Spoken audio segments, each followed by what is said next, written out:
If you want to change the world, start off by making your bed.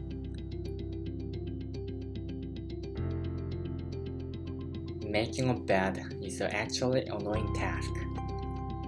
However, it will give you a feeling of accomplishment. So it will motivate you rest of the day. Cleaning your area is an annoying task. But there are many good points. It will help you to find the things faster. It will make more room to use. It will make a clean room.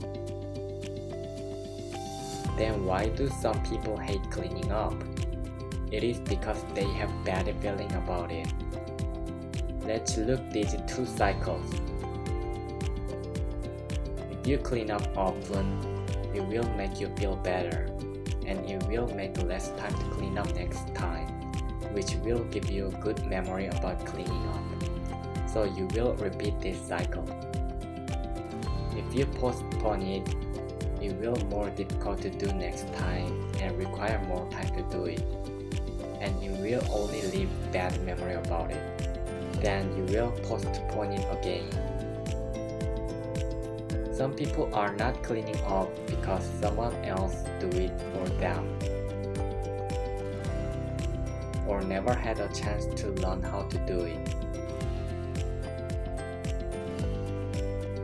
In the book 정리의 마법, the author shares some tips how we do it. The famous restaurants focus on the representative menu. Put the things that you use most in the area you are using. Hide the unnecessary stuff in area where you don't really use. Choose and focus.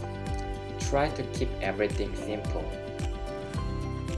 Simplicity is the key. If you like this video, please subscribe and like this channel. It was Korean Library.